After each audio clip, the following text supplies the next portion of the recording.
5 वर्ष सरली आणि इलेक्शन आली आणि एका रात्रीत खैरात झाली, खैरात झाली. काय सांगता?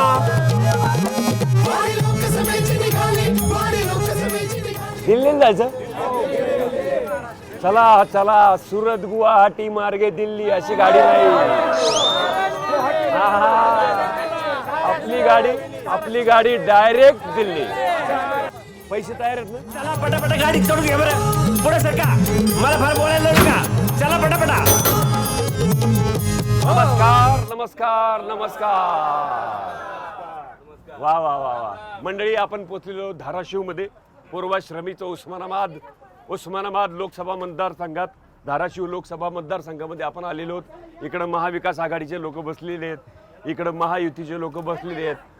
काही वंचित बहुजनचे आहेत, काही मनसेचे आहेत, काही विश्वशक्ती पार्टीचे आहेत, काही शेतकरी संघटनेचे आहेत, बहुजन वंचित आघाडीचे आहेत, मराठा आरक्षणाचे आहेत. अबाबा जबरदस्त सगळे इथं आलेले आहेत. आणि ते आता काय काय करणार, त्यांच्या नेत्यांनी काय काय केलं, कोणत्या नेत्यांनी काय काय नाही केलं, ही सगळी चर्चा आपण करणार आहोत. इथले विद्यमान खासदार ओमराजे निंबाळकर, बरोबर ना? ओमराजे निंबाळकर, महाविकास आघाडीचे ओमराजे निंबाळकर.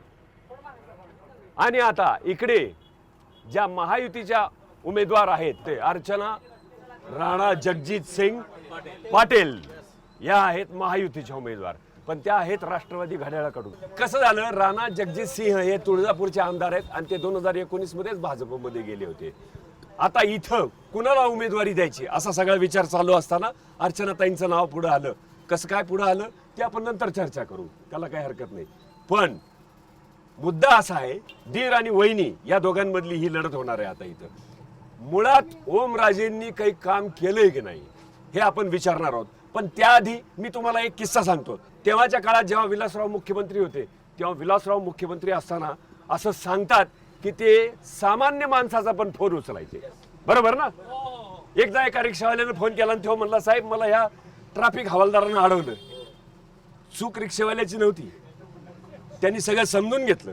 तेव्हा साहेब मंत्रालयात बसले होते, त्यांनी फोन घेतला त्या रिक्षावाल्याचा आणि सगळं समजून घेतल्यानंतर हवालदाराला रिक्वेस्ट केली की बाबा समजून घे त्याला. असा नेता असणं म्हणजे सतत जनतेच्या संपर्कात असणारा नेता, सतत जनतेशी कनेक्टेड असणारा नेता जेव्हा असतो तेव्हा खऱ्या अर्थानं त्याची जनतेबरोबर अरे काय रे खडसे असं करतो तू नेहमी? पक्ष नाही बदलला, खडसे आले की स्वगृही आले ना खडसे. बरं खडसे म्हणजे ते खडसे नाहीत बरं का, ते आमचे चालक आहेत खडसे आहे. खडसे आरामात काय बडबड करतो रे तिकडं? खड्डा आला. बरं, हा आता खड्डा काय आपल्या हातात नाही, सगळा खड्डा या राजकारण्यांच्या हातात आहे. लक्षात आलं तुझ्या? खड्डे करणं आणि खड्डे बुजवणं हे राजकारण्यांचं काम आहे, बरोबर का नाही? आपलं नाही. असं सांगतात की ओमराजे निंबाळकर हे सुद्धा जनतेशी कनेक्टेड असतात. एका ताईंनी त्यांना रात्री फोन केला आणि त्या म्हणल्या मला कंडक्टर बसायलाच दिलं, म्हणजे मी नाही बरं का, कंडक्टर एसटीतला त्यांना बसायला दिनं झाला होता. रात्रीची वेळ होती. ओमराजेंनी सगळं ऐकून घेतलं. आता ताईला कसं नाही म्हणणार म्हणून त्यांनी कंडक्टरला रिक्वेस्ट केली की बाबा थोड्या वेळ तू उठ आणि ताईला बसू दे, आणि ताईचा प्रॉब्लेम. म्हणजे अशा पद्धतीनं काम करणारा एक नेता इथं आहे. पण आपण विचारूया महायुतीच्या ताईंना विचारूया, काही काम केलंय का ओमराजेंनी? नाही, आम्हाला तर तसं दिसत नाही. कारण ज्या महिलांची तुमच्या विरोधी आहेत म्हणून बोलू नका. नाही, मी स्वतः एक महिला म्हणून आणि इथली मतदार म्हणून बोलते. या धाराशिव जिल्ह्यामधली ज्या 50% महिलांनी मतदान करून मोदीजींचं नेतृत्व पाहिजे म्हणून हा खासदार आमचा युतीचा निवडून दिला, शिवसेना भाजपचा, त्या महिला मतदारांचा कधीतरी खासदारांनी विचार करायला पाहिजे होती की यांच्यासाठी कुठली पॉलिसी बनवायला पाहिजे का. महाराष्ट्राच्या ह्या धाराशिव जिल्हा नीती आयोगाच्या निर्देशानुसार आकांक्षी जिल्हा एस्पिरेशनल डिस्ट्रिक्ट आहे, तर ह्या महिलांचा विकास करावा, संसदेत यांच्यासाठी मागणी ठेवावी, कुठली तरी योजना महिलांचं आर्थिक सक्षमीकरण करण्यासाठी करावी. असं कुठलं तरी काम त्यांनी केलंय का? हे असं काहीच काम केलेलं नाही त्यांनी. महिलांसाठी तर काहीच काम केलेलं नाही म्हणतात ओमराजेंनी. इथं बसलेली आता रेल्वे लोक आंदोलन समिती, बरोबर? रेल्वेचा काय प्रश्न आहे आपला? रेल्वेचा दक्षिणोत्तर रेल्वे मार्ग झाला पाहिजे असं आमचं म्हणणं आहे. किती वर्षापासून म्हणणं आहे? मी 38 वर्षापासून म्हणतोय. 38 वर्षापासून? 38 वर्ष आणि अजून होत नाही. अजून होताना का दिसत होत नाही. कारण नेतृत्व कमी पडतंय. नेतृत्व कमी पडतं Yes. का तुमच्याकडे तर पदमसिंग पाटलासारखं मोठं नाही, नेतृत्व नाही, होतं. असेल हा, आहेत हा. होते हा. बरं का. आम्ही लढाई लढलो हा. मी ओरडलो. हा. ओरडण्यानं जर हा प्रश्न सुटत असेल, हा. ओरडताना ही मंडळी होती का, हा. हा माझा प्रश्न आहे. बर विलासराव देशमुखांनी ज्यावेळेस मुख्यमंत्री असताना हा. हे मंजूर केलेली रेल्वे आहे. हा.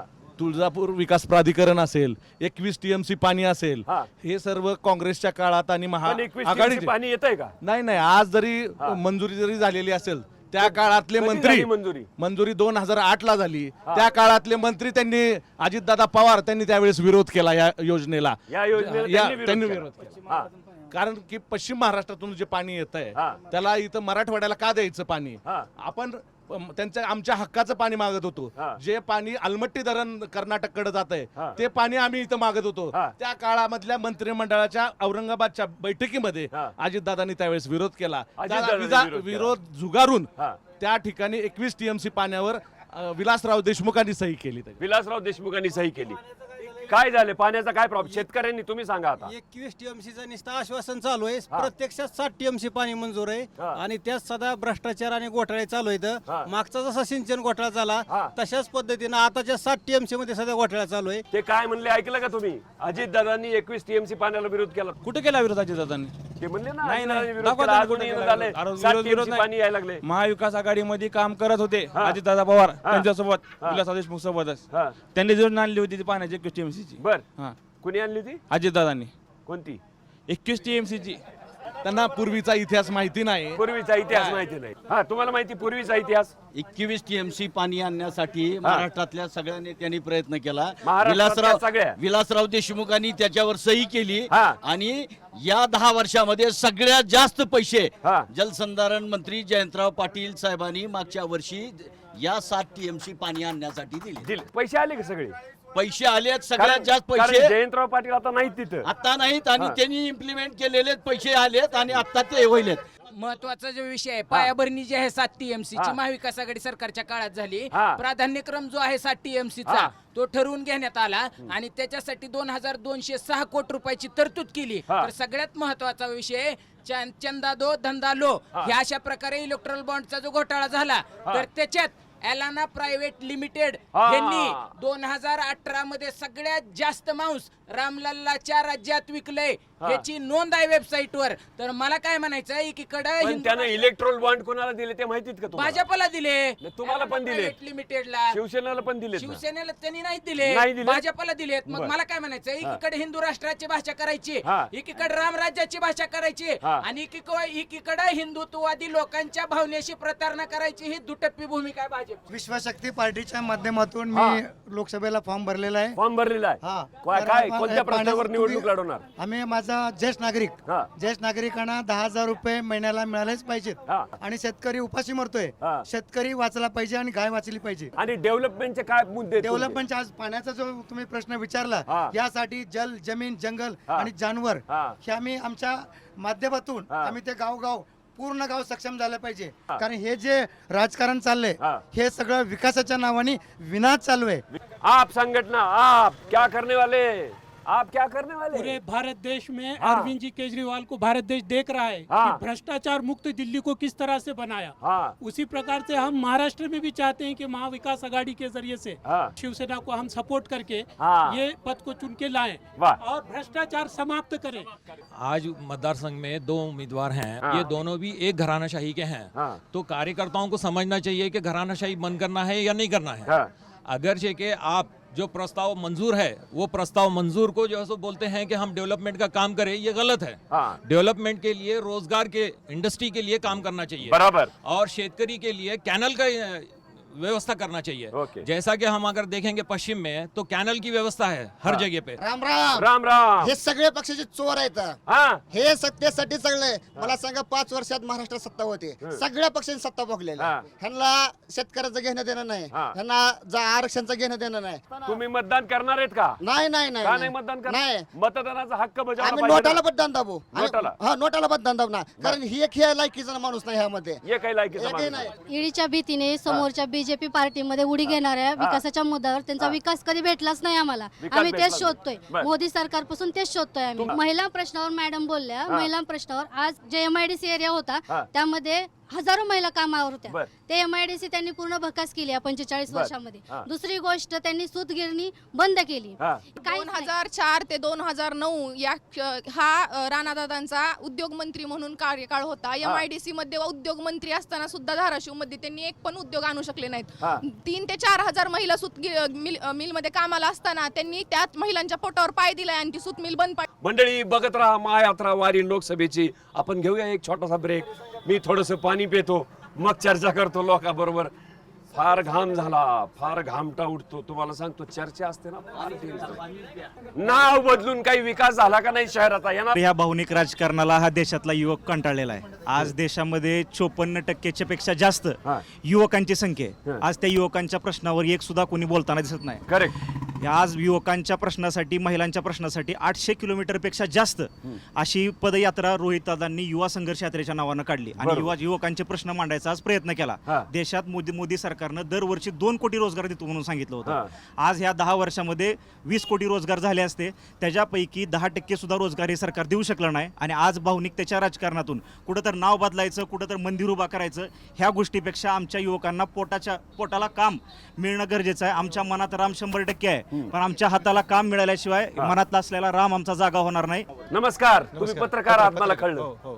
काय जिल्ह्याचे नेमके प्रश्न काय ते सांगा. बेरोजगारीचा प्रश्न आहे. बेरोजगारीचा प्रश्न. मोठा बेरोजगारीचा प्रश्न आहे. स्थलांतर होतंय खूप मोठ्या प्रमाणात. का बरं स्थलांतर होतं? बेरोजगारीमुळेच होतंय. पाणी, वीज अजूनही आहे. 70 वर्षानंतर अजूनही तेच प्रश्न. शेतकऱ्यांचे ट्रान्सफॉर्मर आजही जळतात. अरे मोदी साहेब तर म्हणतात सगळ्यांना सगळं दिलं म्हणून, इलेक्ट्रिसिटी दिली. इलेक्ट्रिसिटीचा काय प्रॉब्लेम? वेळेत नाही. या महाराष्ट्रामध्ये सगळ्या महाराष्ट्रानं उघड्या डोळ्याने पाहिले. धनदांडगे कारखानदार, शिक्षण संस्था चालक खोक्यासाठी गद्दारी करून गेले. पण आमच्या जिल्ह्याला आम्हाला अभिमान आहे. उद्धवराव पाटलांचा वारसा सांगणारा आमचा जिल्हा आहे. आणि या जिल्ह्यातले खासदार ओमराजे आणि आमदार कैलास पाटील हे सर्वसामान्य तरुण जनतेच्या बाजूने राहिले, बिलकुल विकले गेले नाहीत. ओमराजेंनी गद्दारी केली नाही बा. रेल्वे बाधित शेतकरी तुळजापूर सोलापूर रेल्वे होत असताना महावेजा माझी जमीन गेली. हो, पैसे नाही मिळाले. 5 रुपये स्क्वेअर फूटने पैसे मिळालेत. यांनी स्वतःची पावर, राजकीय पावर वापरून शेतकऱ्याचा मुर्दा पडलाय. म्हणजे विकास हा नाहीच. विकास ह्यांचा स्वतःचा चालू आहे. हे विकास शेतकऱ्याचा करीत नाहीत. ह्यांना घेणं देणं नाही शेतकऱ्याचं. मला या ठिकाणी एकच सांगायचं की 50-60 वर्ष झालं एकाच घरामध्ये सत्ता आहे.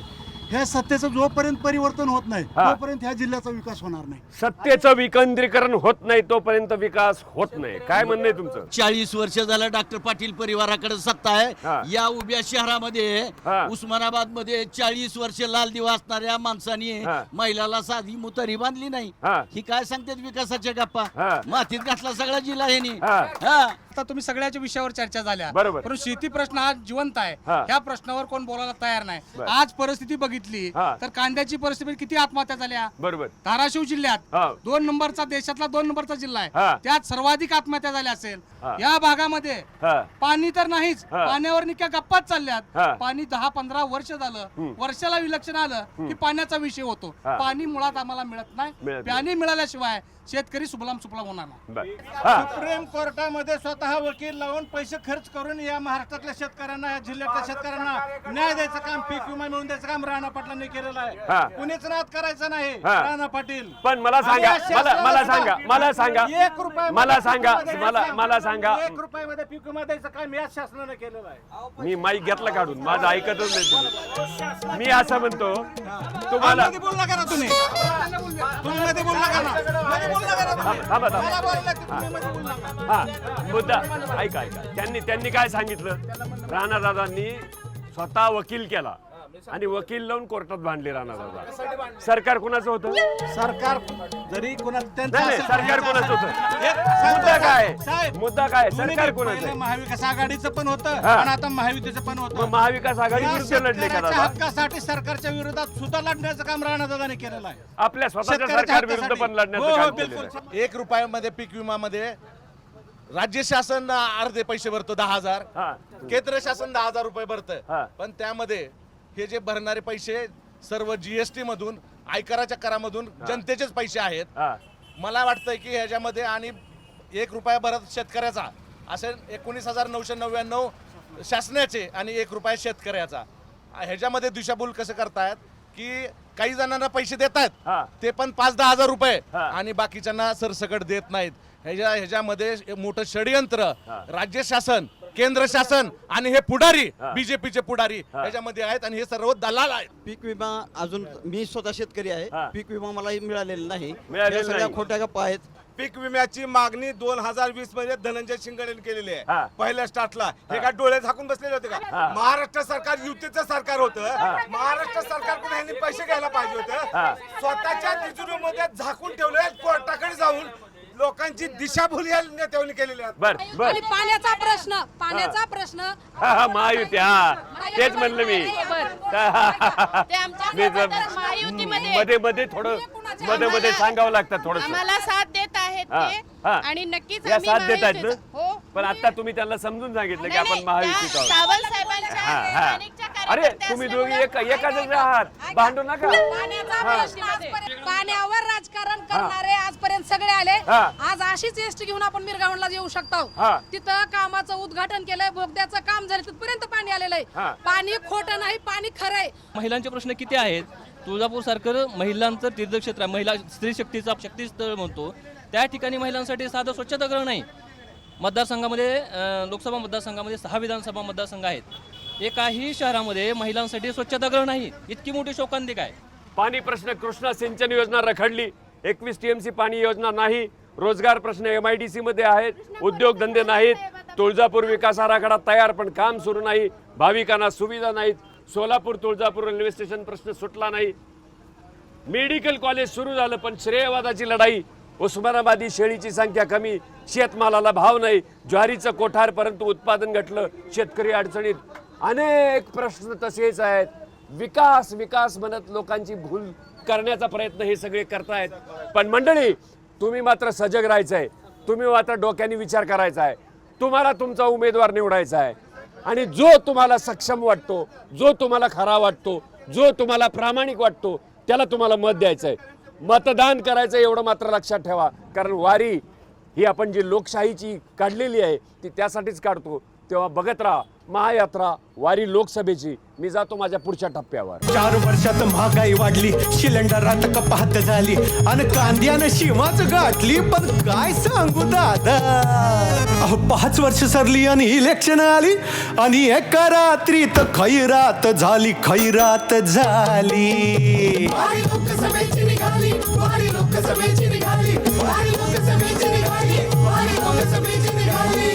गाडी डायरेक्ट लोकसभेत जाणार, कुठेही थांबणार नाही, सांगून ठेवतो आत्ताच. ABP माझा, उघडा डोळे बघा नीट.